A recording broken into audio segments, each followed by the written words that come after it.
HarperCollins presents Mad About You by Mhairi McFarlane, read by Chloe Massey. For Shelley Summers and Jennifer Lee, soulmates. All the days you get to have are big. Self-esteem. Prologue. Hi, you're the best man. Is it Sam?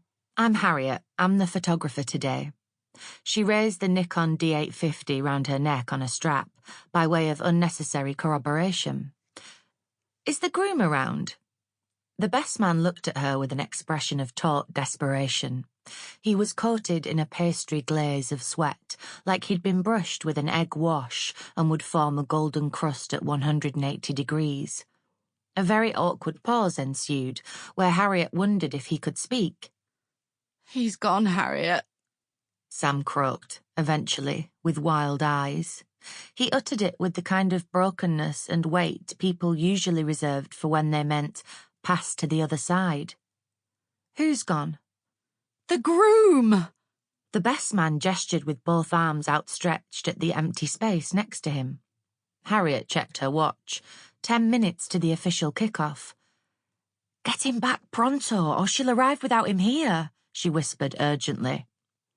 "That's the idea," said Sam, who looked as if he was having an anaesthesia-free foot amputation aboard a haunted boat in a storm. "He's gone. For good." What? Gone? As in has departed the premises, is declining to get married, Sam said under his breath, eyes bulging. "What the fuck?" Harriet hissed. "Did he say why?" "I told him he didn't have to do this if he wasn't sure, sort of as a joke, and he said, 'Seriously, do you mean that?' And I said, 'Why?' He said, 'Because I don't want to do this.' And I said, 'Is this nerves?' And he said, 'No. Did you mean it when you said I didn't have to do it?' And I had to say, 'Well, yeah, I guess so.' And he said, 'Okay, I'm going then. Please say I'm sorry.'" Sam said this all in one galloping breath and had to pause to suck in air. He put a steadying palm on his chest, on his pristine white shirt, and when he moved it there was a tragicomic sweaty handprint on the cotton. "I'm going to have to tell Kit he's jilted her. Oh, my fucking life." "He's definitely not coming back," Harriet said. Sam said, closing his eyes, clearly wishing himself able to teleport from this church in the Gothic Revival style on the outskirts of Leeds. "Nope." Harriet had no protocols for this whatsoever. She was hired to take pictures, from the soup to nuts of bridal prep through to the first dance. It didn't always go to plan. Best men got so drunk they slurred the speech, DJs played the uncensored version of the track, and a chocolate fountain once broke and appeared to be pumping out a mixture of kibble and raw sewage. But the knot always got tied. A runaway prospective husband-to-be was off the map, as far as crises went. "Did he tell the vicar?" Harriet said in hushed tones, through a placeholder-gritted smile, in case they were under observation. "Yes, he told him at least," Sam said. "Where's the vicar now?" "Round the back, having a cigarette." "What? A vicar's even allowed to smoke?"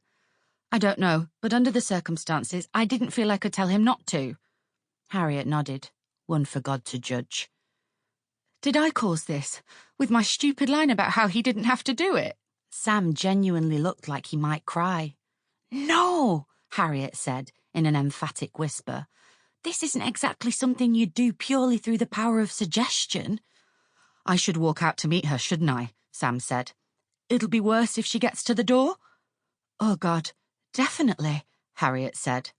The public humiliation would surely be unbearable if everyone saw her in her finery. If they realised at the same time she realised.